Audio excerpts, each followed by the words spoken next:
नमस्कार दोस्तों, स्वागत है आपका आपके अपने YouTube चैनल नोबल ITN पे। इस वीडियो में हम बात करने वाले हैं इम्पॉर्टेंट ऑर्गेनाइजेशन और उनके हेडक्वार्टर्स की। अगर आप पहले से कॉम्पिटिटिव एग्जाम दे रहे हो तो आपको इस टॉपिक की इम्पोर्टेंस के बारे में पता ही होगा। किसी भी एग्ज़ाम के लिए, चाहे वो टेक्निकल फील्ड वाले एग्ज़ाम हो या फिर वो प्योर नॉन टेक्निकल वाले एग्ज़ाम हो, इस टॉपिक को छोड़ने के बारे में सोचना ही गुनाह है। तो चलिए स्टार्ट करते हैं हमारे आज के टॉपिक को। अगर मैं सबसे पहले बात करूं, मैंने इन सारे ऑर्गेनाइजेशन को डिफरेंट डिफरेंट कैटेगरीज में डिवाइड कर रखा है।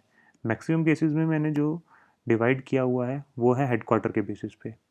जैसे कि आप देखेंगे, हेडक्वार्टर है जेनेवा।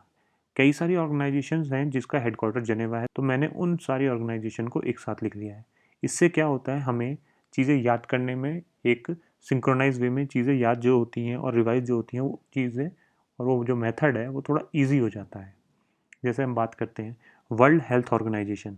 वर्ल्ड हेल्थ ऑर्गेनाइजेशन हमारी बनी थी 1948, और आज के टाइम में इनके जो हेड हैं वो है टेड्रोस। इनका नाम बड़ा है, आपको याद करने की ज़रूरत नहीं, टेड्रोस इज़ इनफ। ठीक है, कहाँ से हैं ये है इथोपिया से। ये भी याद करना ज़रूरी है कि ये कहाँ से हैं, क्योंकि मोस्ट ऑफ द टाइम आज के सिनेरियो में जो है लोकेशन भी कुछ कुछ लोगों की पूछी जा रही है कि वो कहाँ से बिलोंग करते हैं। अगली बात करते हैं वर्ल्ड ट्रेड ऑर्गेनाइजेशन। ये बनी थी 1995 में। इसके हेड हैं नगोजी ओकांजो। ये कहाँ से हैं? ये है नाइजीरिया से। इनके बारे में याद करना बहुत ज़्यादा ज़रूरी है। हाल फिलहाल में रिसेंटली आपका कोई एग्ज़ाम कंडक्ट हुआ था यूपीपीएससी का, उसमें भी इसके बारे में पूछा गया है कि वो ओकांजो कहाँ से बिलोंग करती हैं। ठीक है, क्योंकि ये फीमेल हैं तो इसलिए बहुत ज़्यादा हाईलाइट में आ रही हैं और स्पेशली नाइजीरिया से हैं। ठीक है। वर्ल्ड मीटरोलॉजिकल ऑर्गेनाइजेशन, उसका हेडक्वार्टर भी आपका जिनेवा है। वर्ल्ड इंटेलेक्चुअल प्रॉपर्टी ऑर्गेनाइजेशन, इसका हेडक्वार्टर भी जिनेवा है। ये होती क्या है? इसका मतलब होता है जो जितने भी आपने सुना होगा पेटेंट करा रखा है किसी ने अपने नाम पे कोई चीज़, कॉपीराइट क्लेम करते हैं लोग, तो वो सब इसी के अंडर आ जाते हैं, आपके इंटेलेक्चुअल प्रॉपर्टी ऑर्गेनाइजेशन के। उसके बाद हमारी बात होती है ILO। ILO मतलब इंटरनेशनल लेबर ऑर्गेनाइजेशन। लेबर का, इंटरनेशनल लेबर वालों का ऑर्गेनाइजेशन का हेड क्वार्टर जो है वो कहाँ है? जेनेवा। इसके बाद हम बात करते हैं ICRC, international committee of red cross. क्या है ये? आपने इसे के बारे में हो सकता है आपको पता भी हो, नहीं पता तो मैं आपको बता देता हूँ। ये बहुत इंपॉर्टेंट ऑर्गेनाइजेशन है। आप अगर देखते हैं तो इंटरनेशनल रेड क्रॉस डे जो सेलिब्रेट किया जाता है वो 8 मई को किया जाता है। ये है क्या? जब भी कोई वॉर होता है तो इसका, इस ऑर्गेनाइजेशन का, ये इंडिपेंडेंट बॉडी है। इस ऑर्गेनाइजेशन का काम होता है कि जितने भी विक्टिम्स हैं किसी भी वॉर में या आर्मर्ड वायलेंस में, वो उनकी हेल्प करते हैं। काइंड ऑफ नर्सिंग के लिए ये ऑर्गेनाइजेशन बनी है। इसके जो फाउंडर थे वो मेनली थे हेनरी डोनेंट। कौन है ये हेनरी डोनेंट? जब 1901 मतलब 1901 में आपका नोबेल प्राइज़ स्टार्ट हुआ था, तो ये पहले इंसान थे जिन्हें ये नोबेल प्राइज़ मिला था। शेयरिंग में था डेफिनेटली, लेकिन हेनरी डोनेंट अपने आप में एक इम्पॉर्टेंट नाम हो जाता है। इन्हीं के बर्थडे की याद में 1948 से आपका इंटरनेशनल रेड क्रॉस डे 8 मई को मनाया जाता है। कई एग्जाम्स में पूछा जाता है इंटरनेशनल रेड क्रॉस डे कब मनाया जाता है? 8 मई को। और क्या हुआ था? ये नोबेल प्राइज़ विनर है, पहला नोबेल प्राइज़ इन्हें मिला था। अगर हम बात करें इंडिया में सबसे पहला नोबेल प्राइज़ मिला था 1913 में रविन्द्रनाथ टैगोर जी को। ये भी एक इम्पॉर्टेंट क्वेश्चन है। अगली हमारी इंपॉर्टेंट ऑर्गेनाइजेशन बन जाती है वर्ल्ड इकोनॉमिक फोरम। ये, इसका हेडक्वार्टर कहाँ है? इसका भी जेनेवा। अगर आप देखें, नोटिस कर रहे होंगे मैंने डिफरेंट कलर में डब्ल्यू लिखा है और ओ को भी लिखा है। उसका रीज़न ये है कि कभी बाई चांस आपको ऐसा सिचुएशन पड़ती है, वैसे तो मैं आपको रिकमेंड करूँगा आप सबसे पहले इन्हें मेमोराइज़ करें। ठीक है, ट्रिक्स ट्रिक्स वगैरह पे जाने की ज़रूरत नहीं है। मेमोराइज़ कर रहे हैं तो उससे अच्छा कुछ नहीं है। इससे क्या, ब्रेन की कैपेसिटी भी बढ़ती है और आपको अपने ऊपर कॉन्फिडेंस भी आता है। अगर हम बात करें किसी भी ऑर्गेनाइजेशन की, तो जित मैक्सिमम के केस में क्या होता है, जिसका स्टार्टिंग का हमारा वर्ड वर्ल्ड है या फिर इंटरनेशनल है और एंडिंग ऑर्गेनाइजेशन से हो रही है, उनके हेडक्वार्टर आपको मैक्सिमम जो मिलते हैं जेनेवा में। ये आपको तुक्का लगाने के लिए चीज़ सही है अगर बाई चांस आपको याद नहीं आ रहा है। कुछ एक्सेप्शंस भी हैं, जैसे कि आप आगे नीचे ही देख रहे हैं वर्ल्ड टूरिज्म ऑर्गेनाइजेशन। टूरिज्म वाली चीज़ जो है मैड्रिड है। मैड्रिड कहाँ की कैपिटल है? स्पेन की। Custom organization, world custom organization Brussels, कहाँ की कैपिटल है? बेल्जियम की। इंटरनेशनल मैरीटाइम ऑर्गेनाइजेशन, ठीक है, ये कहाँ पर है? ये है लंदन। तो आप देख पा रहे हैं कि इन तीन के अलावा जितने भी आई से स्टार्ट हो रहे हैं और ओ पे ख़त्म हो रहे हैं, या फिर डब्ल्यू से स्टार्ट हो रहे हैं ओ पे ख़त्म हो रहे हैं, उन सबके हेडक्वार्टर कहाँ है? जेनेवा। आपकी हेल्थ सही है, ठीक है, तो आप ट्रेड भी कर पाएंगे। मौसम अच्छा है तो आपकी हेल्थ भी सही रहेगी। लेबर तभी काम कर पाएगी जब उसकी हेल्थ अच्छी रहेगी। हेल्थ अच्छी रहेगी तो आप ट्रेड में भी अच्छा कर पाएंगे। ठीक है, तो कुछ भी जो भी आपको ट्रिक लगानी हो, मैं तो रिकमेंड करता हूँ कि इन ट्रिक के चक्कर में ना पड़ो। आप छोटी छोटी चीज़ें हैं आपको बाय हार्ट याद होनी चाहिए। आपको अपने माइंड की कैपेसिटी को धीरे धीरे करके बढ़ाना है। यही चीज़ें हैं जो प्रैक्टिस करवाती हैं और आपके माइंड की ग्रोथ करती हैं। चलिए आगे चलते हैं। हम यहाँ तक बात कर चुके हैं, टोटल मिला के हम 10 ऑर्गेनाइजेशन की बात कर चुके हैं, जिसमें कि 7 ऑर्गेनाइजेशन का हेडक्वार्टर जिनेवा है।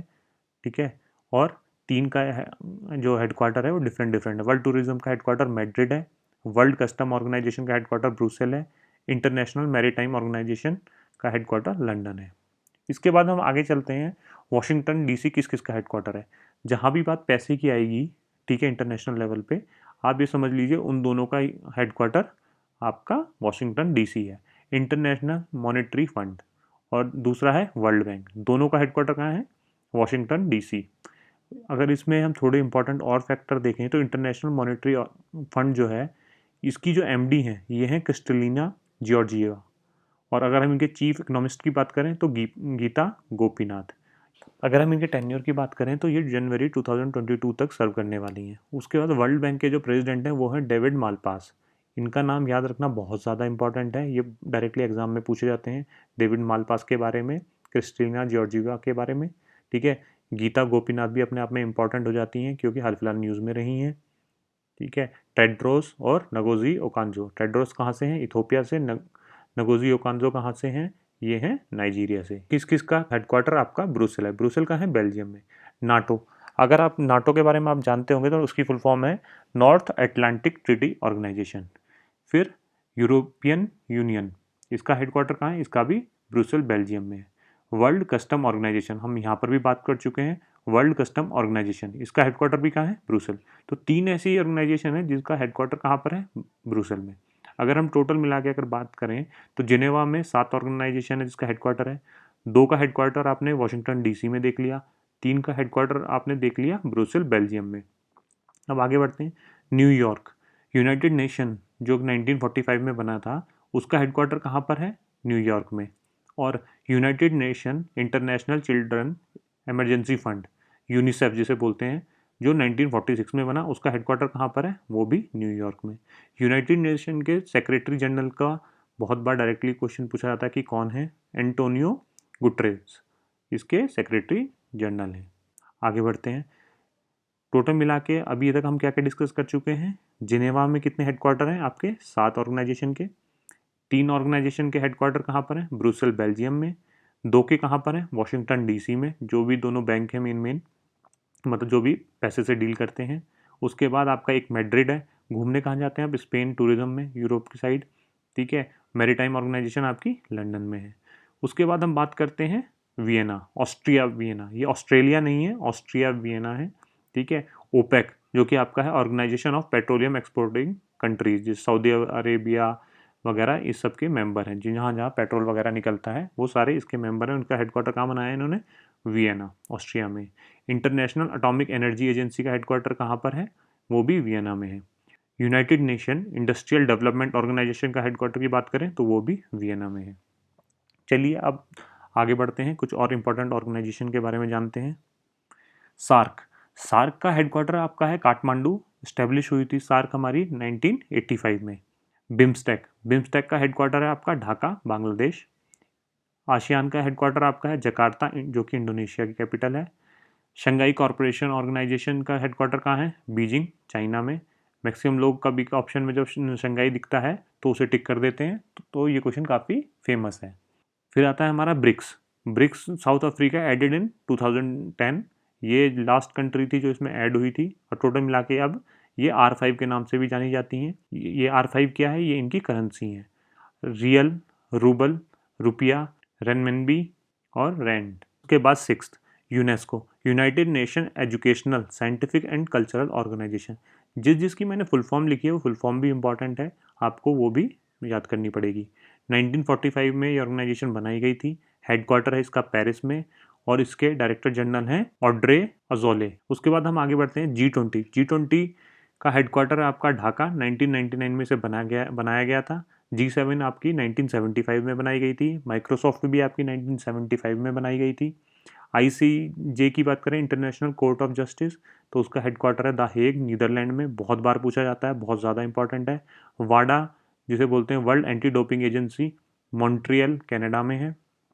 ISA आपका इंटरनेशनल सोलर अलायंस आपका गुरुग्राम में है। और नैम, नैम की जो पहली मीटिंग हुई थी वो इम्पोर्टेंस रखती है, जिसे जो हुई थी कहाँ पर, बेलग्रेड में, सर्बिया में। आगे बढ़ते हैं। एशियन डेवलपमेंट बैंक जो है आपका मनीला है, फिलीपींस में। मनी की बात हो रही है, Manila Philippines. New development bank आपका कहाँ पर है, Shanghai China. United Nations food and agriculture organization का हेडक्वार्टर है आपका रोम। जो भी आपके फूड और एग्रीकल्चर से रिलेटेड आपको कहीं भी कुछ मिले तो आपको वो देखना है एग्रीकल्चर से रिलेटेड कहाँ पर होगा, उसका हेडक्वार्टर रोम में ही होने वाला है, क्योंकि किसान है उसका रोम रोम दर्द करता है खेती करते करते। यूनिवर्सल पोस्टल यूनियन, उसका हेडक्वार्टर है बर्न। बर्न कहाँ की कैपिटल है, स्विट्जरलैंड की।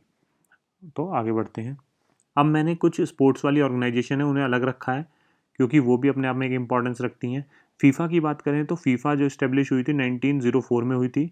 हेडक्वार्टर आपका ज्यूरिक है, स्विट्जरलैंड में। प्रेसिडेंट है Gianni Infantino. International Olympic Committee जो है आपकी, उसका हेडक्वार्टर है लोसान, स्विट्जरलैंड। प्रेसिडेंट है थॉमस बाक। ICC की बात करें तो ICC आपकी 1909 में इस्टेब्लिश हुई थी। हेडक्वार्टर है दुबई। चेयरमैन है ग्रेग बार्कले। CEO हैं जियोफ एलरडाइस। BCCI की बात करें, आपकी इस्टेब्लिश हुई थी 1928 में। हेडक्वार्टर है मुंबई। प्रेसिडेंट है सौरभ गांगुली। सेक्रेटरी हैं अमित शाह। अब कुछ डिफेंस से रिलेटेड ऑर्गेनाइजेशन की बात करते हैं, साइंटिफिक ऑर्गेनाइजेशंस की बात करते हैं। बार्क, बार्क का अगर मैं इस्टेब्लिशमेंट ईयर की बात करूं तो सबसे पहले इंडिया में बार्क बनी थी 1954 में। हेडक्वार्टर है मुंबई। अजीत कुमार मोहंती इसके हेड हैं। नहीं पूछा जाता मैक्सिमम केस में अजीत कुमार मोहंती के बारे में, तो आप इसे चाहें तो इग्नोर भी कर सकते हैं और याद भी कर सकते हैं। उसके बाद आपकी DRDO बनी 1958 में। दिल्ली उसका हेडक्वार्टर है। जी सतीश रेड्डी अपने आप में बहुत इंपॉर्टेंट नाम है, आपको याद रखना पड़ेगा। जिस साल DRDO बनी उसी साल आपकी नासा बनी थी 1958 में। हेडक्वार्टर है वॉशिंगटन DC और इसके एडमिनिस्ट्रेटर हैं बिल नेल्सन। इसरो बनी थी 15 अगस्त 1969 को। हेडक्वार्टर है आपका बेंगलोर और हेड हैं इसके K. सिवान। K. सिवान को रॉकेट मैन ऑफ इंडिया भी बोला जाता है। अब एक फाइनेंशियल इंस्टीट्यूशन से ना बहुत सारे क्वेश्चन आते हैं। अगर मैं हाल फिलहाल UPRVNL की बात करूं, AE का एग्ज़ाम जो हुआ था मैकेनिकल का, उसमें IRDAI का हेडक्वार्टर पूछा था, जो कि कहाँ पर है, हैदराबाद में। तो ये 6 ऑर्गेनाइजेशन बहुत ज़्यादा इंपॉर्टेंट प्ले करती हैं अगर हम इनके हेडक्वार्टर के बारे में बात करें। ये टेक्निकल एग्जाम में भी आजकल इनके हेडक्वार्टर बहुत पूछे जा रहे हैं। तो इनका जो इस्टेब्लिशमेंट ईयर है वो भी इम्पोर्टेंट हो जाता है, और साथ में कौन किस पोजीशन पे आज के टाइम में है, प्रेसिडेंट या हेड कौन कर रहा है उस ऑर्गेनाइजेशन को, वो भी इंपॉर्टेंट होता है। स्टार्टिंग हम करते हैं, नबार्ड जो हुई थी सबसे पहले इस्टेब्लिश हुई थी। नबार्ड की फुल फॉर्म है national bank for agriculture and rural development, जिसका हेडक्वार्टर है मुंबई। जब बात हमारी एग्रीकल्चर की है तो उसका हेड भी वो होगा जो उसकी चिंता करे, तो GR चिंताला इसके हेड हैं। एग्जिम बैंक, एग्जिम बैंक की फुल फॉर्म है export import bank of India. Headquarter कहाँ है, मुंबई। कब इस्टेब्लिश हुई थी, 1982। हेड कौन है, हर्षा बंगारी। ये कोई इंपॉर्टेंट नहीं है, हेड याद करने की कोई ज़रूरत नहीं इनका। नेशनल हाउसिंग बैंक इस्टेब्लिश हुई थी 1988 में और इसका हेडक्वार्टर है न्यू दिल्ली। हेड को याद करने की कोई ज़रूरत नहीं है, जिसके हेड याद करने होंगे मैं आपको बता दूंगा। SIDBI, small industrial development bank of India, इसका हेडक्वार्टर है लखनऊ में, अपने यूपी में। 1990 में ये इस्टेब्लिश हुई थी। S. रमन इसके हेड हैं। ये इंपॉर्टेंट है, इनका नाम याद रखिएगा। SEBI, security and exchange board of India, headquarter है आपका मुंबई। इस्टेब्लिश हुई थी 1992 में। हर्षद मेहता का जो स्कैम हुआ था वो भी कब हुआ था, 1992। और वही उसी से याद रखिएगा कहाँ पर पूरी शूटिंग आपको दिखाई गई है, मुंबई की। तो security and exchange board of India कहाँ बनाया गया, वो बनाया गया आपका मुंबई में 1992 में। आज के टाइम में उसके हेड हैं अजय त्यागी, इंपॉर्टेंट नाम है। उसके बाद IRDAI, insurance regulatory and development authority, इसका हेडक्वार्टर है हैदराबाद। 1999 में बनाया गया इसे, और हेड हैं सुभाष चंद्र खुंटिया। आई होप आपको ये चीज़ें समझ आई होंगी। ये बहुत इंपॉर्टेंट टॉपिक है, बिल्कुल भी इग्नोर मत करिएगा।